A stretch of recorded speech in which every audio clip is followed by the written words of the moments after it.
like, man, it ain't us, you know, man, it ain't our fault. Right. And then you look in that mirror like, bro, she is right. I'm getting this from this person. I picked up this trauma from this, and now, damn, I'm doing the same thing. Like she, man, that woman is phenomenal. And Peace, and welcome to Healthy and Holistic Conversations. I'm your host, B, and my goal is to help empower, educate, and support you on your journey to becoming the best version of yourself. On this podcast, we'll talk everything from finding peace, well-being, and true happiness. So, I would love to introduce my first guest, Gray. He's a father, social entrepreneur, and the founder of Plant-Based Dripping. Welcome, Gray. How are you doing today? I'm doing very well. Thank you. Yes. Thank you for having me. Yes, and I'm super excited to have you on. I feel like you're very relatable. I feel like you have an amazing story, and I'm excited for the audience to hear who you are and what you represent as Gray, the artist. Okay, now that sounds good to me. Yes. Appreciate that. So I would love to start off with first talking about how did you create Plant-Based Dripping? Well, I went vegan in 2016, in August. Nikki, my wife, Chef Nikki in the mix, she's like, we going vegan. I'm like, yeah, nah, you going vegan. I don't know about that. Right. You know, and then she started making these vegan meals and they didn't look vegan. And so I was like, damn, this shit is good. Or this is good. And then, you know, once I made the transition, I really seen how cool it was to be healthy again. Cause I had like this little gut I was trying to get rid of, and I didn't even go to the gym. I just stopped eating what I ate, and the gut just fell off. I'm like, dang, I used to have high blood pressure. That blood pressure went down. I said, okay, this is pretty cool. So I'm like, man, how can we redefine health and make it cool again? So I'm like, and this was after I did the vegan Thanksgiving freestyle, and I wanted an apparel brand to have that same effect that video did, because the video was like, it was cool, Right. but it was pushing the health message in a cool way. Same thing. So I sat at the table, I said, Nikki, we got to come up with a shirt. I'm like, what about vegan swag? And she said, absolutely not. Just bury that underneath the dirt and don't ever bring it back up. So I'm like, man, what about plant-based dripping? I just came up with that. She's like, that's it. Yeah. I just put it on the shirt, boom. Dripping meaning overflowing with style and flavor. You got so much sauce, it drips everywhere you go. You know what I'm saying? Felt like I got my swag back when I went plant-based, so that's where it came from. So transitioning to a vegan lifestyle, like you say, it made you feel more energy, you got rid of your gut. So what was your lifestyle prior to transitioning? A lot of double quarter pounders with mac sauce, with no pickles, a lot of Taco Bells, a lot of chicken, a lot of chicken wings, a lot of steak, fish. I ate everything. Okay. I never thought I'd be a vegan. I played ball in college. I was an athlete. I was 210 pounds. Yeah. Like I never thought I'd be to eating vegetables and fruit, you know, whatever. But it was I used to drink a lot before I went vegan. So a lot of alcohol, a lot of just unhealthy food, a lot of cheese. Just talking about this mountain of fries with cheese on top with bacon bits and all that stuff. I mean, that was me. I just eat anything. Okay. And then now with you being vegan, and do you ever miss, because that's typically a question, do you miss the meat or do you miss the McDonald's? No. I don't miss it now for sure. For sure. In the beginning, the 3 C's were hard to kick. Chicken, cheese, and chocolate. Those 3 C's right there were hard. I was probably 70% vegan when I first made this transition, because I was still eating like Little Caesars pizza, little Hershey bar here and there, stuff like that. But the mock meats actually weaned me off the real meat. And once I seen that, man, it don't taste like chicken, but it's damn near close. And you put some sauce on there, I'm cool. You know what I mean? My whole body thinks it's chicken. You know what I mean? So when I got introduced to mock meats, that weaned me off of the meat, and I was like, damn, bro, I really don't miss what I thought I was just needed in my life. I really not even thinking about it. Now, actually, the smell of it make me sick. Yeah. No, I can agree and relate. So with you transitioning to being vegan, and obviously I'm sure your family might eat the same way as your old lifestyle. Do you feel like you want to encourage them to eat healthier? And if so, what is that journey like of, because that's typically the hardest people to convince. So what's your journey on that with your family? I mean, my family, my immediate, like in my household, like, yeah, we all eat the same. Like, babies are going to grow up and eat what we eat. But like your parents and I cousins try to get them. and Yeah, it's like the old heads in the family. Yeah, I wouldn't beat your head against the wall trying to convert them. Although you may do that because you care the most about them and they're suffering from ailments. They're already stuck in their ways. Some are open-minded, and that's a blessing if they are, but a lot are not. And all you can do really is just drop the seed and hope that they water that seed and grow into fruition. Because, man, I try to get my mother, my sister, my brother, or my mother, both of my sisters are obese. And I try to get them to watch What the Health one time. Okay. And they went vegan, basically, long story short, for one day. Okay. And then, I cried that one day because I was like, damn, I just made a difference. Called them the next day, man, what y'all eating this morning for breakfast? Y'all got me so tired. They were like, yeah, we just made bacon and eggs. So I was like, my cousins, though, the younger ones, they started adapting. They started putting more plant-based food in their diet. So I started focusing more on the kids. Okay. Because they're a little bit more shapeable and open-minded to new ideas as opposed to grandparents and uncles and stuff like that. Yeah. And you mentioned What the Health. Yes. And from my personal experience, I mean, What the Health changed my life. That's the thing that made me go vegan because I love chicken. Yep. And when I watched that and seen, the effects that the animals, the conditions they were living in, and how they were injecting them with different things, and how energy is transferred. So when we eat these things, we're essentially eating their emotions and everything like that. Yep. How did What the Health impact you on your journey? Oh, for sure. I mean, I told everybody about it because the way that they packaged that information, it was easily digestible and not easily digestible because you got the information clear as day, but it's like, dang, now I got to throw out everything in my house, man. Like, and it was an eye opener. I love that documentary. Shout out to Keegan, man. And if you're someone tuning in and you're looking for that piece of information to help you on your journey to becoming plant-based or living a healthier lifestyle, I would highly recommend watching What the Health. So my next question for you is, okay, you're Grade the artist.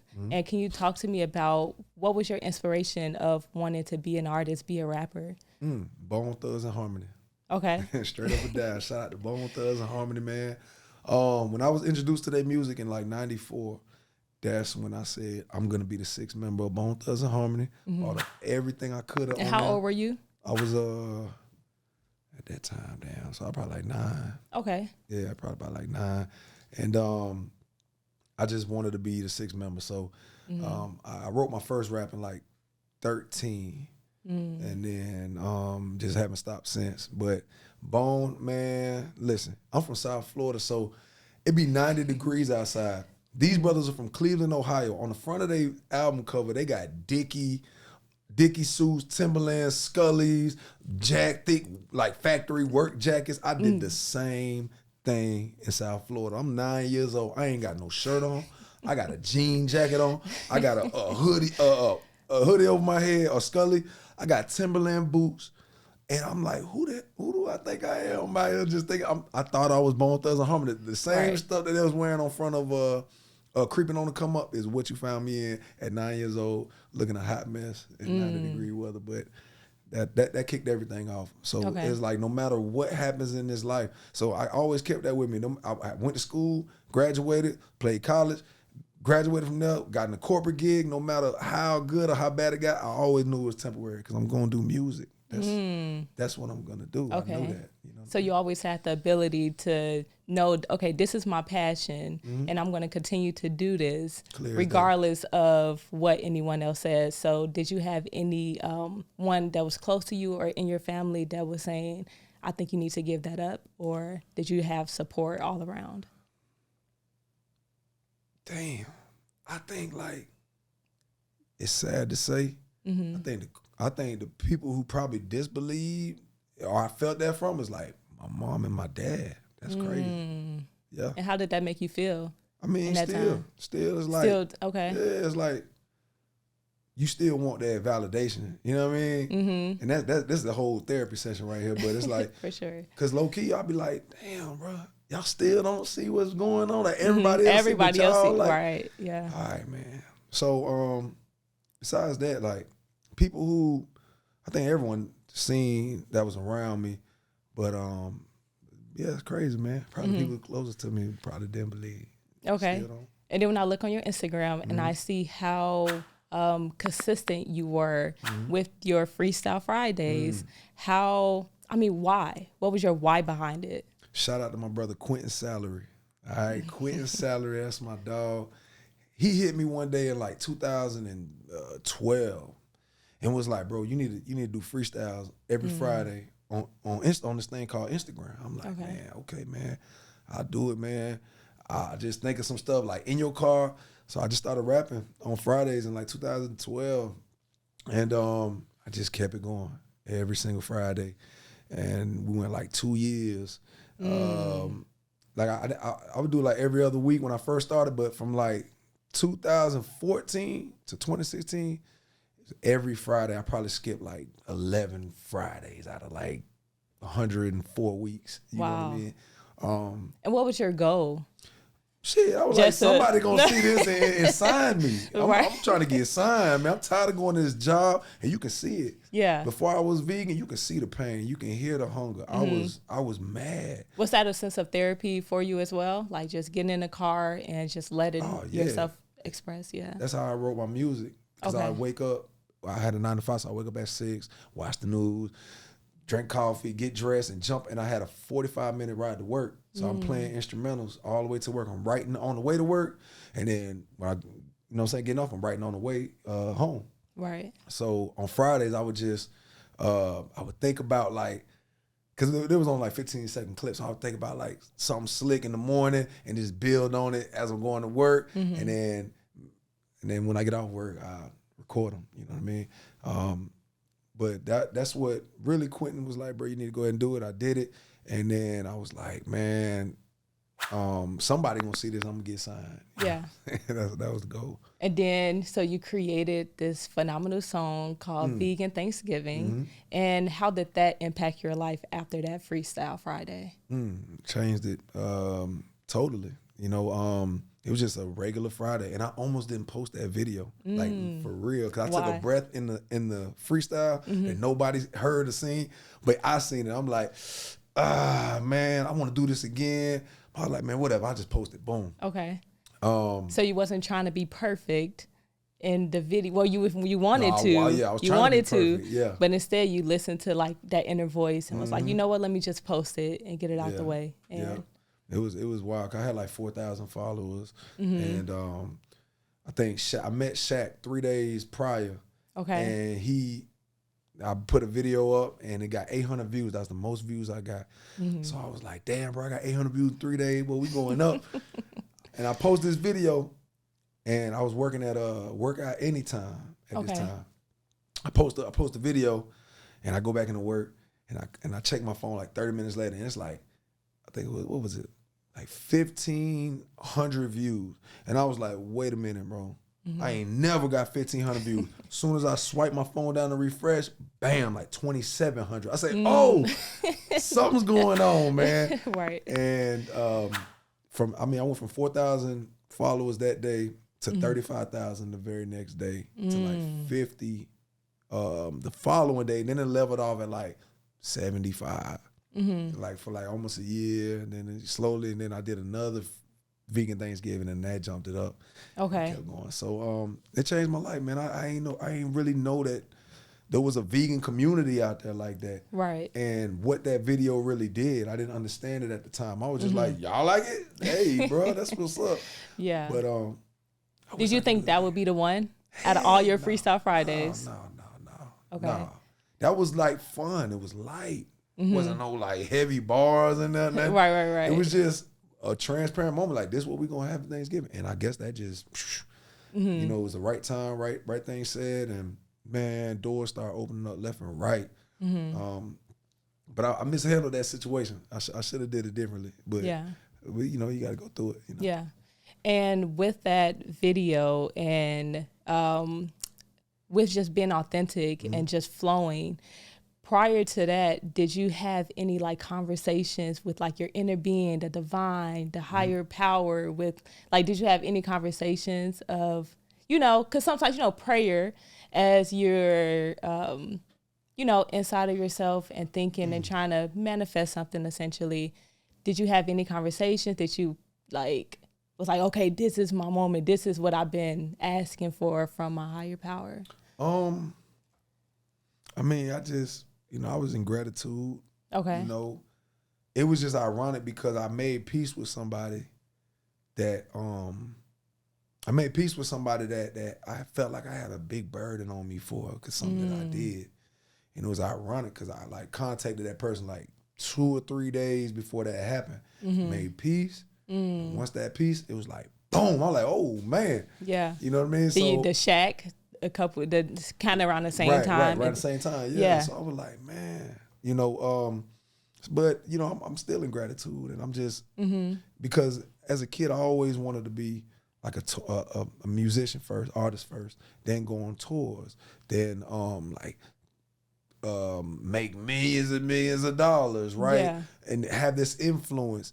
And what I found out, it was like, dang, everything I really wanted, besides the millions and millions of dollars, like God gave to me. Like everything happened. I was going on, I was touring, I was hitting all these festivals. Yeah. I was a real life artist, getting paid to do music.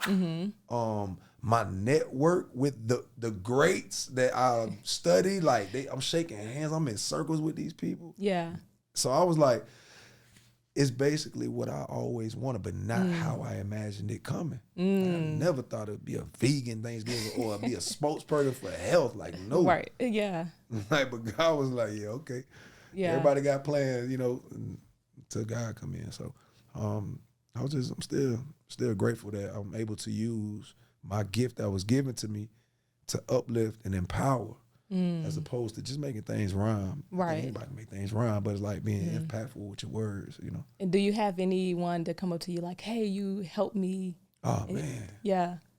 And what did that feel like? Like in the moment where someone is giving you that gratitude back, it's like. It's surreal. Yeah. It's surreal. That's why, like, I was reading comments when the whole thing was going viral. I'm like, man, and some little kid said, "You're my hero," and that just threw me for a loop. Did you cry? I teared up probably. I was just like, bro, are you like, sure. hold on. How am I somebody's vegan hero? Yeah. I was just eating chicken about 3 months ago. Right. And it was just wild, man. It was a great time. And to get that feedback from people, because you really, I don't know about other artists, you know, a lot of people doing it for the wrong reason and stuff like that. I mean, I have a genuine love for this craft. I want to. At first, it was just like, I can rap. But now it's like, okay, how can I really change and impact this game that we call hip hop, and now include health into the same sentence as hip hop? Because all of our greats in hip hop, they dying in their 50s, all of them, and that's not normal, man. Yeah, it's not normal. It's just, they just normalized it, you know. Yeah, and then with hip hop, right? Do you think it impact the culture with how people live their lives day to day? Does hip hop do that? Absolutely. And we then, make the world go round, man. Yeah. And now with, you know, you saying basically, I feel like you're saying you found your purpose. And instead of just doing any type of music, you're like, I want to do something that would impact the people and help them be something or do something or just live better, to be honest.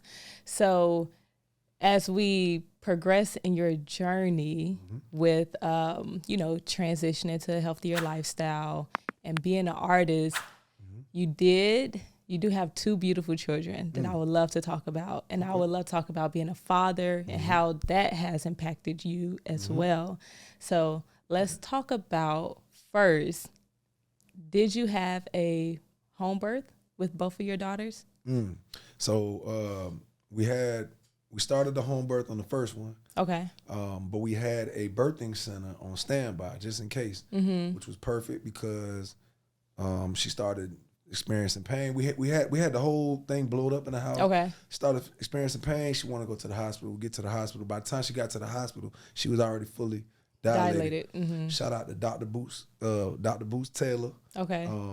This brother is the coldest, slickest brother I've ever met. Smooth doctor, man. You get into the birthing center. He walks in there, slaps on his glove. How y'all doing? All right, about to have a baby. You know what I mean? Like, and you gonna deliver. He looked at me like, you gonna deliver. I'm like, what? Like, yeah. I'm like, what I gotta do? He's like, wash your hands. I'm like, bro, I'm washing my hands. Man, I start seeing like a head come out, and he basically put my hands where they're supposed to be and told me how to, pull the baby out. So I pulled my first out right there in the birthing center, and that was dope. Second one, Nikki was not playing. Nikki was like, this baby coming, and I ain't got time to wait on nobody. We start blowing up the tub in the middle of the living room, and she's in the bathtub right now, just prepping herself in water. Right. And all I hear is, great, come, the baby's coming. Like, what? The tub ain't even filled up. Yeah. Ran in there. I start seeing stuff. And my shout out to midwife Angelina, the baddest in the game, man. This lady is super cold and family now. And she's like, you ready? You gonna catch this baby? I'm like, dang, I started trying to remember how to do it from last time. Pull down, pull up. Boom, that baby came out of my hands. So the second one was Casey was fully born at home. And then how did you all decide to even want to do a home birth?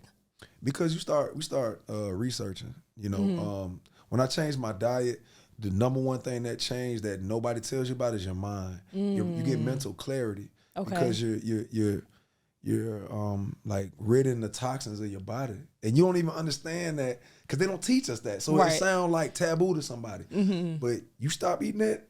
You stop eating that the food that got all these toxins and chemicals in it, bro. You're gonna start thinking clearer, and I start just getting interested in injustices everywhere. They lied to us about the food, so I learned about that. They lied to us about history, so I started learning about that. Oh, what's redlining laws? Oh, okay. It's like going down the deep. Oh, man, we're down the rabbit hole. Exactly. Damn, why are we laying on our back when we're giving birth and pushing out? That don't make sense. Yeah. Back in the day, we would squat and pull the baby out because you're going with gravity. Yeah. Oh, why are black women dying at high rates in hospitals? Oh, this is why they want to cut you open.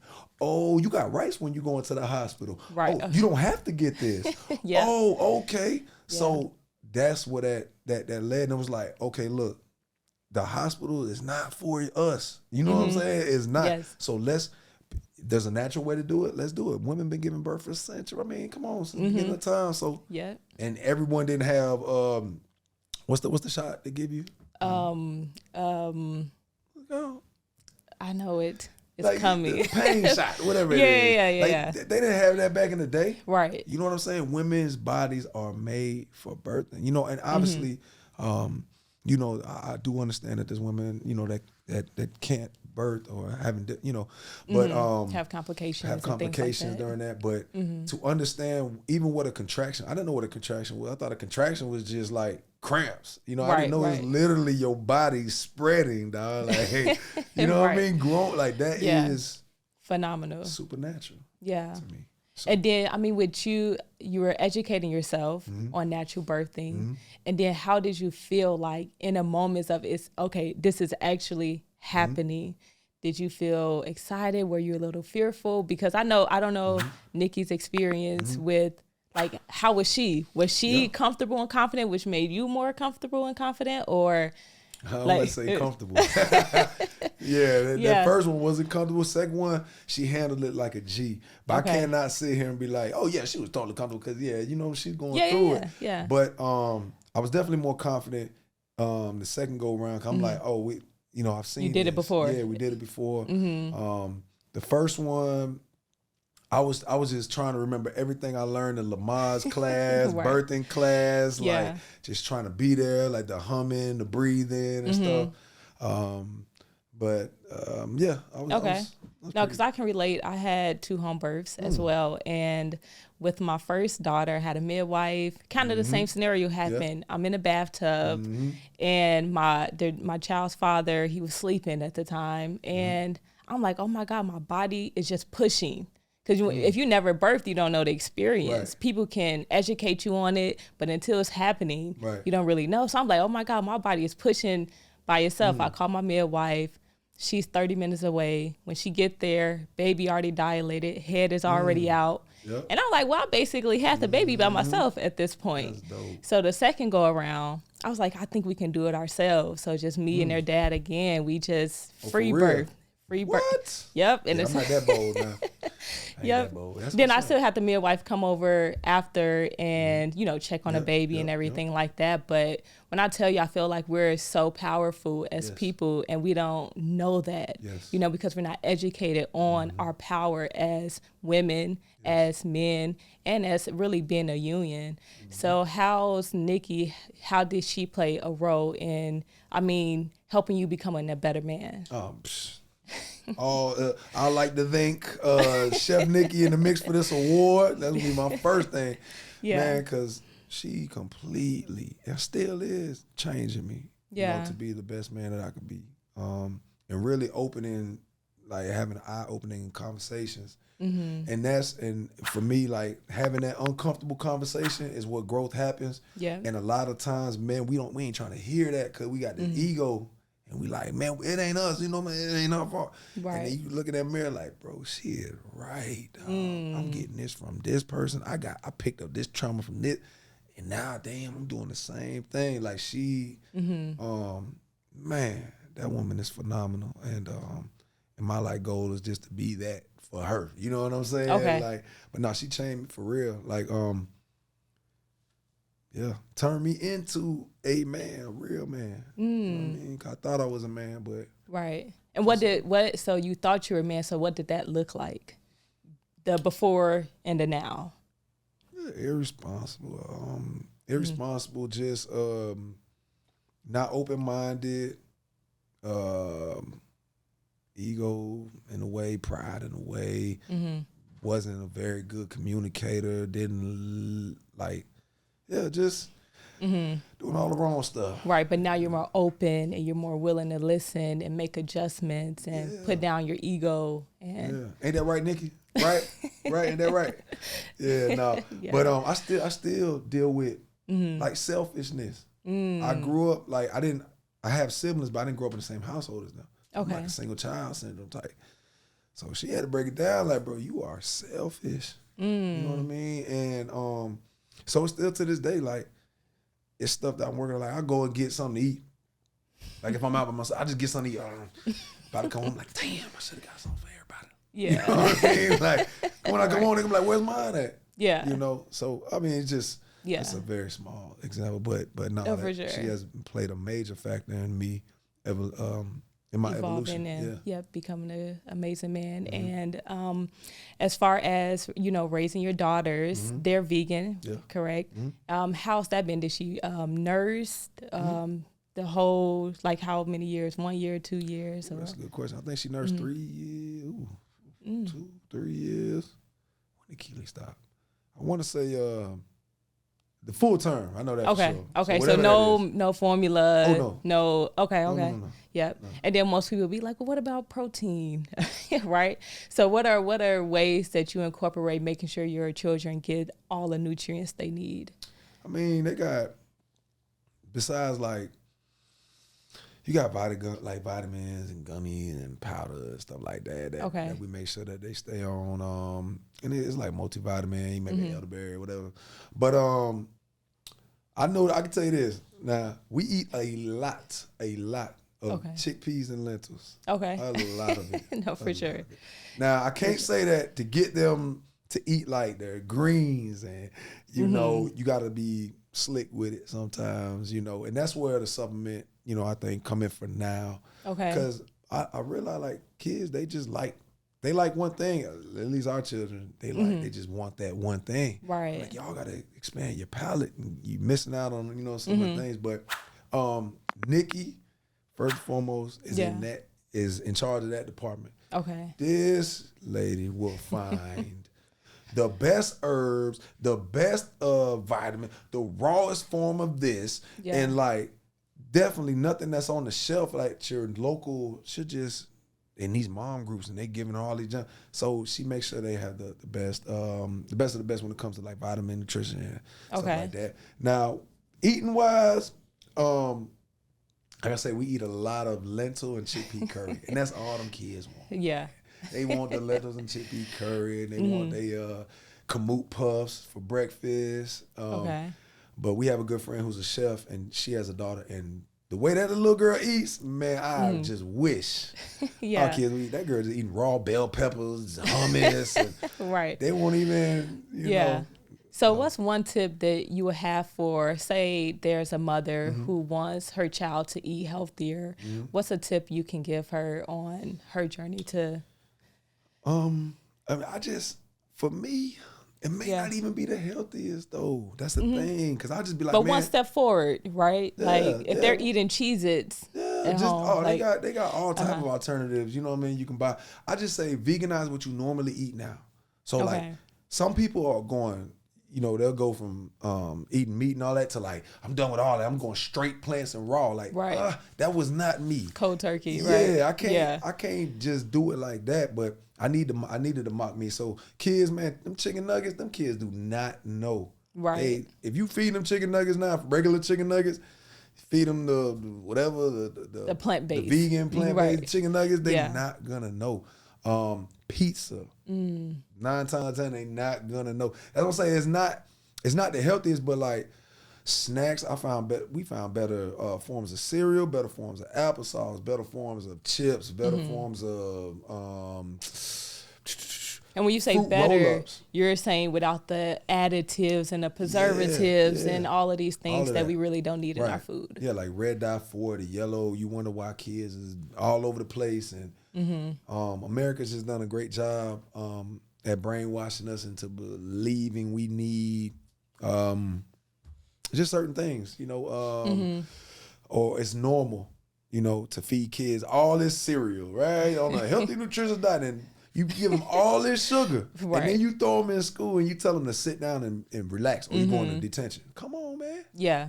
You know what I mean? That's where here comes ADHD diagnosis, and here comes special ed, you know, and then after that, we already know where it goes. So, yeah. And then speaking of school, like what is your thoughts of, you know, your children are getting older, and typically with becoming vegan and plant-based, hey, if you're enjoying this podcast, please like, comment, and subscribe. And if you would love to follow Gray's journey and watch him become a mogul, follow him at Plant-Based Drippin'. That's his business, where you can find amazing shirts and support his brand. And then if you would love to support his music, follow him at Official Gray Music. Thank you for tuning in, and we're going to get back to the episode. We were talking about schooling and raising your children. What are your ideas of, you know, educating your children? Well, I think it's vital to control that process, because once you start diving into like history, you start understanding. Like, tell me right there, what were some misbeliefs or some things that you learned wasn't true when you looked into history? Christopher Columbus founded the U.S. Our history started as slavery. The food pyramid. I mean, it's just nonstop. They've been lying to kids from the jump. They've been lying to us from the jump. So, you know, having a child, I was a scholar in school. So whatever America told me was right or to do, I would do it. Okay. Like they said, milk is strong for the body. Dog, I drank so much milk as a kid that I wanted to be, you know, on the posters and stuff. You know, you had to go to school, had to get great straight A's, got to go to college. You know, did all that. Came out lost and dead. Very confused on who I was. Yeah. So it was like, what service, what benefit did I get from this schooling system? And I started really like just going down rabbit holes and seeing like, I read a book called Countering the Conspiracy to Destroy Black Boys by Dr. Juwanza Kunjufu. And what this brother discovered is we're in the 96 to 98 percentile, young black boys and girls in the schooling system. Soon as we hit the 4th grade, it drops from 96 to 98 to 35. Wow. That brother seen that statistic and dove right in like, why did we drop? You know what I mean? And then once you start understanding the school system, and it's just not a healthy environment. And unfortunately, they make it in this system where you have to work. You have to work. So you're allowing other people to raise your kids. So once I got hip to like that system, and you can get caught up in it very quickly. Yes. And it's very normal. So, but once I got hip, I'm like, okay, by any means necessary, we have to protect the development of my children. Yeah. So, because that's where it all. If you teach little young black boys and girls they real history at a very young age, and you tell them who they really are. You are the first inhabitants of this. That just do something to you. Yeah. You walk around with your chest, you know what I mean? A sense of pride. Yep. Just Make you feel empowered. Of kids that they get to watch them on valor on horses or whatever. I don't even know if that's the right term. But like they see themselves in history books on the horses with the fighting the battles, and they get this sense of pride. But here we are, we in shacks and we in, chains, and that's what we at. You know what I mean? That just does something. That's why Indians got their own schools, Jewish got their own schools, Asians got their own schools, all these other groups of people got their own schools. Yeah. We need our own schools. Yep. And that's so we can learn our history, our language, our contributions to the world, just like they do. Yeah. You know what I mean? And then what are some of the differences with, public schooling and homeschooling?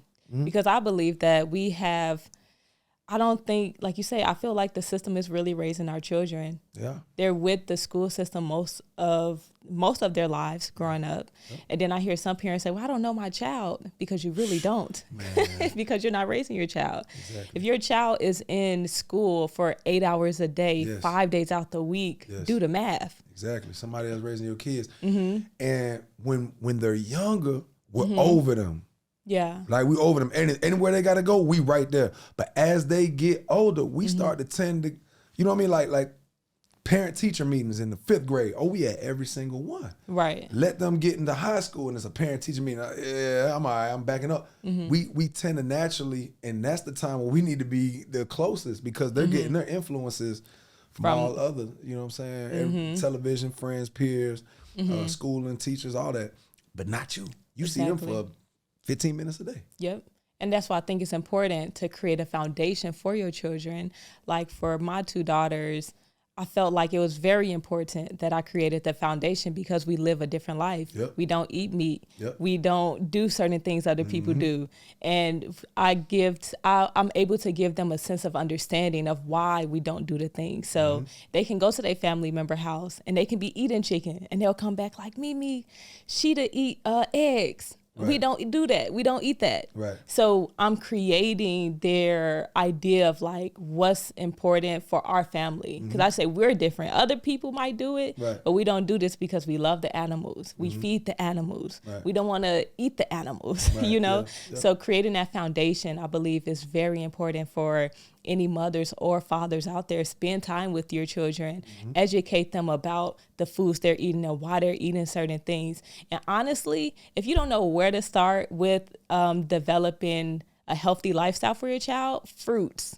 I mean, that's probably the simplest thing you can do, is give your child apples instead of Cheez-Its, you know, if you want to be really simple, or oranges or pineapple, strawberries. I mean, we got an abundance of fruits and vegetables that I believe your child will enjoy. So speaking of the educational system and how they influence our children, you had a really big controversial post on social media about gender roles and how they're influencing our children to accept or to understand gender roles. Do you think that's important? I don't think that, I think the world is changing. And I think you got to be like aware of what's going on.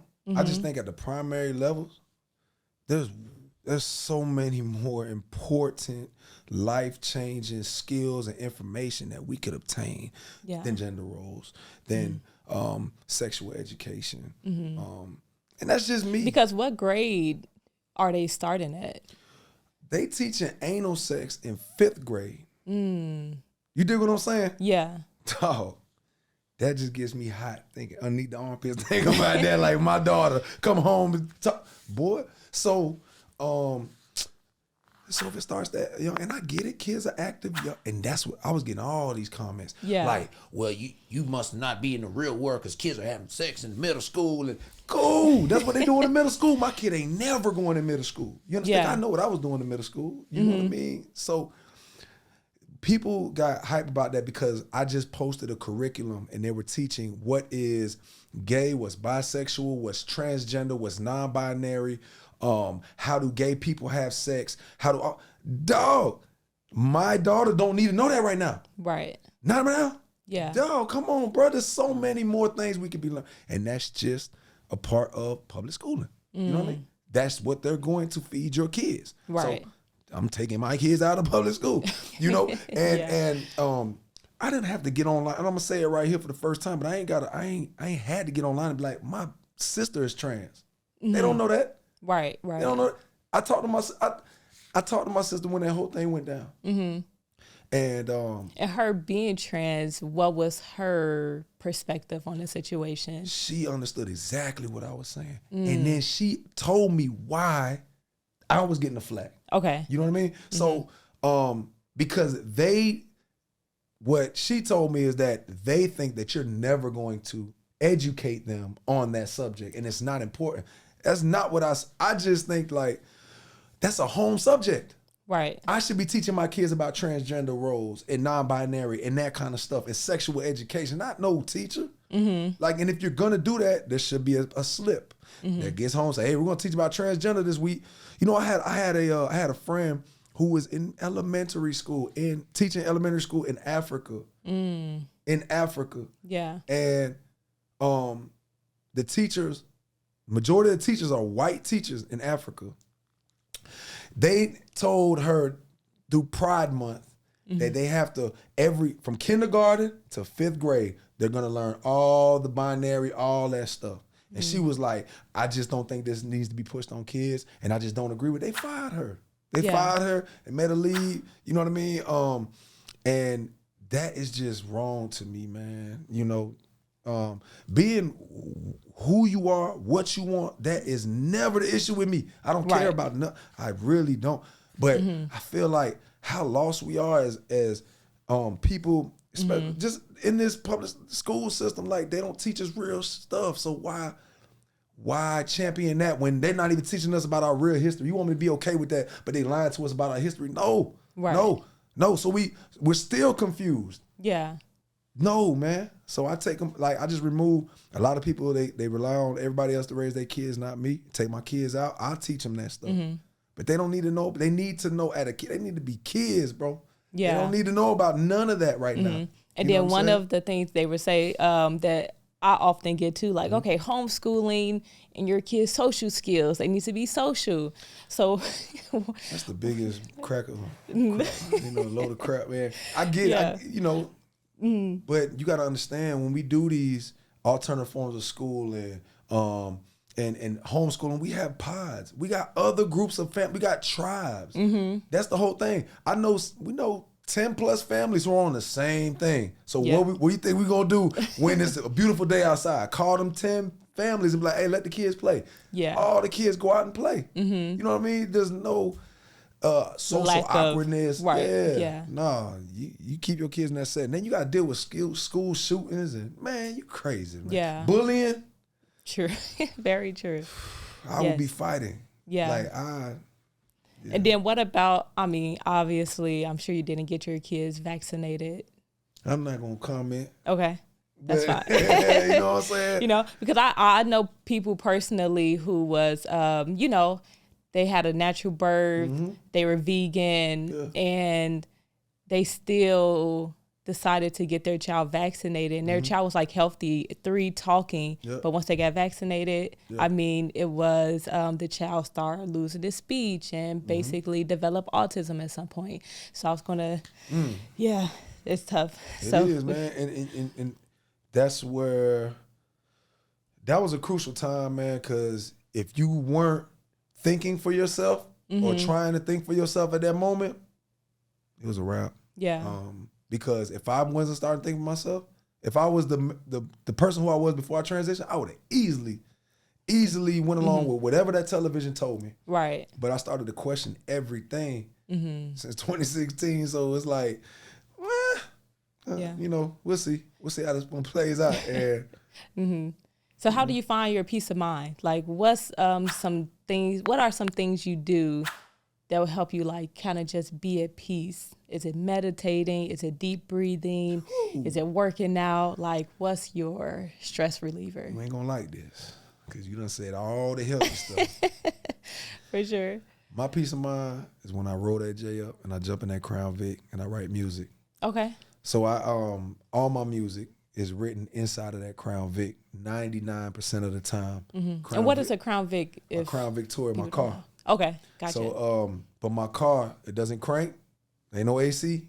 If it's 32 degrees outside, we inside of that bitch, and we inside of there, and you can see my breath. You know what I mean? Like So if it's hot, it's hot. But when I'm in there, I can't think. I can't even imagine anything else outside what's in that car right there. It just take me to a whole nother place, like my zen, my place of peace. You know, it's a very, very smoky.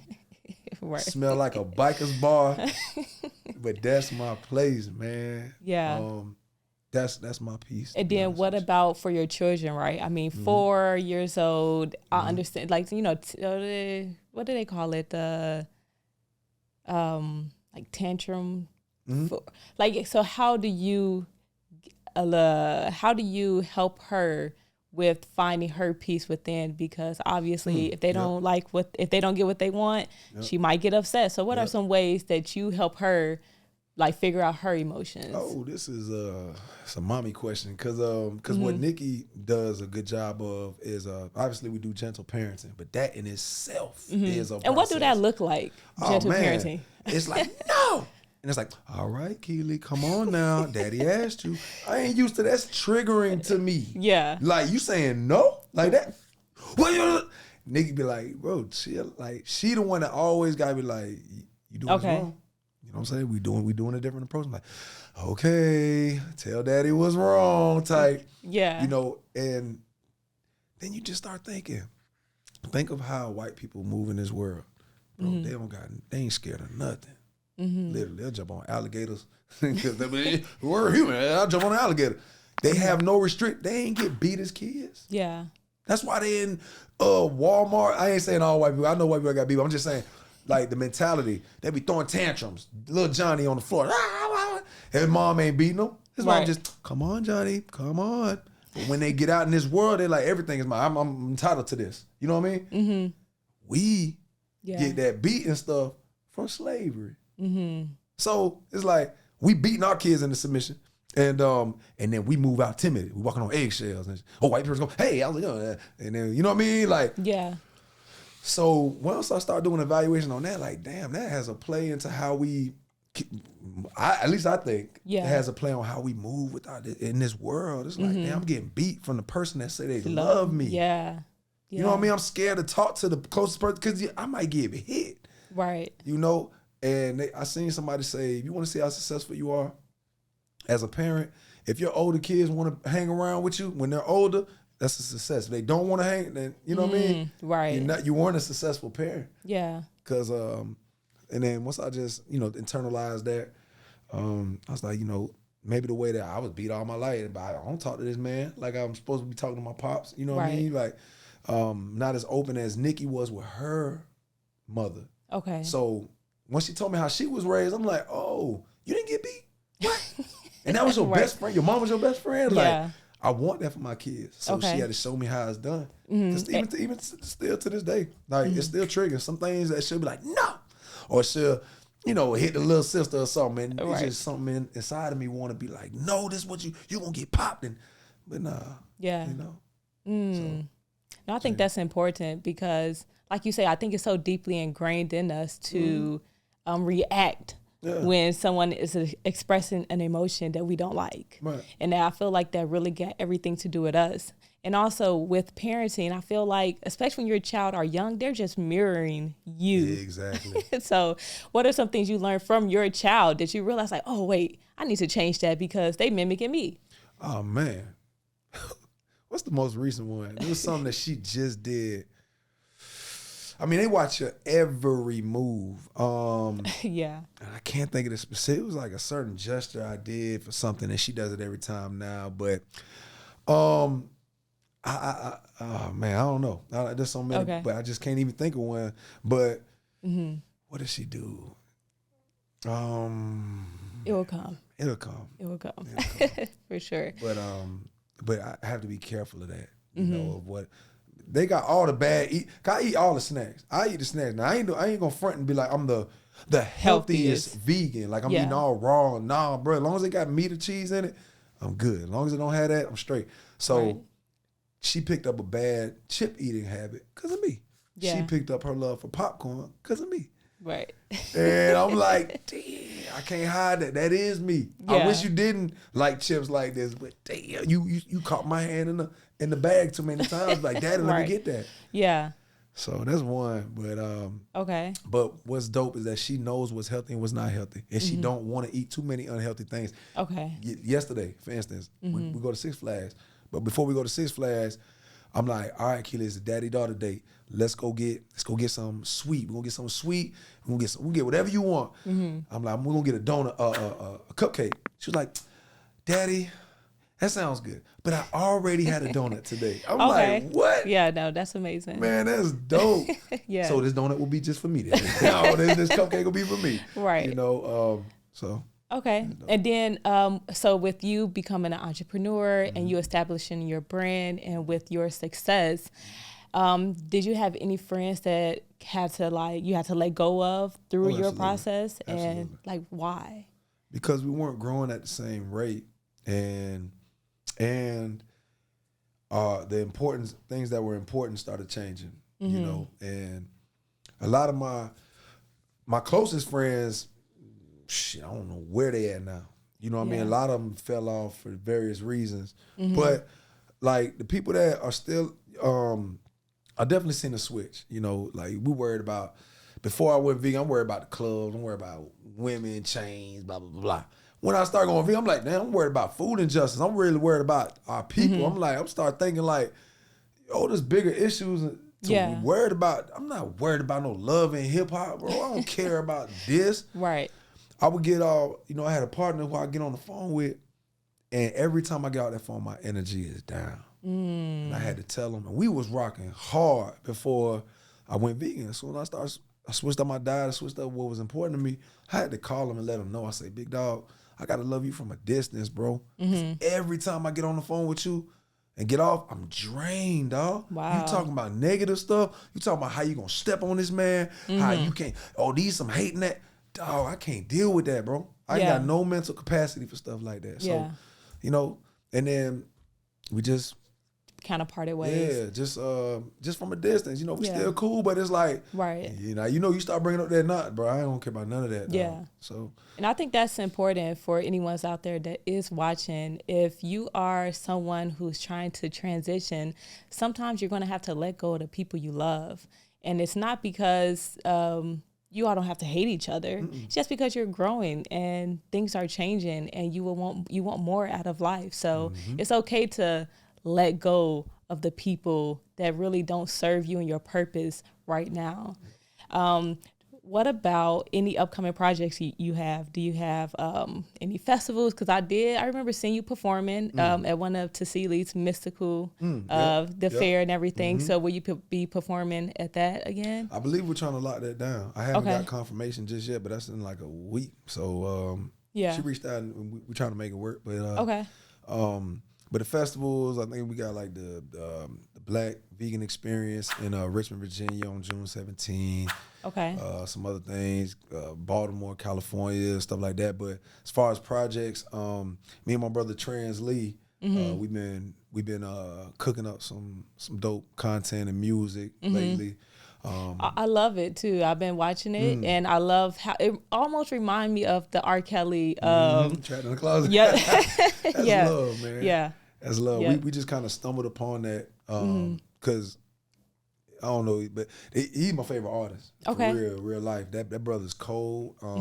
So to be able to work with him, and then like we just stumbled upon this storytelling series type thing, and so outside of that, that's every Friday. Every Friday we'll be dropping content like that. But we have two joint projects in the words. Each got our solo projects. The music's never gonna stop. Okay. It's just all about packaging it up the right way and releasing it, and then also, you said music, right? You were talking about music. Yes. Okay, yeah. Projects, but we just did a restaurant concept. You know what I mean? Vegan House of Pancakes. Yeah. Where is Nikki's Fat Ass Cakes, which are vegan pancakes. Yeah. The best pancakes in the land, vegan or non-vegan, straight up and down. Yep. And if you are gluten free, they have options for you. That's for right. sure. And so I really she been pouring into plant-based dripping for the last 6 years. And the same way she poured into me, I want to pour into her. Yeah. And with this restaurant concept and really get it going. So, Okay. Music, plant-based dripping, vegan house of pancakes. It's Yes. going down. And then please tell the people where they can find you. Y'all can follow me on Instagram at official Grey Music. That's GREY Music. Plant-based dripping is the brand. Plant-based dripping on Instagram. Eat healthy, be dope. You know what I mean? Vegan House of Pancakes on Instagram as well. Nikki's Fat Ass Cakes. ChefNikkiTheMix.com. You name it. Okay. And before we get out of here, I would love to ask you the final question. Okay. And this is a moment of self-reflection, right? So if you were your younger self, what would you tell yourself? What would I tell my younger self? There we go. Yes. I would tell my younger self, put down that meat and cheese sooner, brother. I mean, it doesn't really have anything to do with ambition or because I just knew this was going to happen. But I would say probably settle down faster because, like find a one man, not women. You know what I mean? That one woman to change your whole life. If I'd find that one woman a lot the earlier the better. You know what I'm saying? Because ain't nothing out here in these streets. I'm telling you right now. I'm telling you, dude. And so I would just try to build earlier. That's all. Okay. Well, no, thank you so much for coming out. You dropped so many gems. The audience will love this podcast, and I'm so happy that you came. Hey, I appreciate it. Let's do it. Thank you. Yes, again. Thank you. All right. Peace, and thank you for tuning in to Healthy and Holistic Conversations. I'm your host, B, and we had Gray in the building. If you love this episode, please like, share, subscribe, and leave a comment and tell us what did you enjoy about today's podcast. Peace.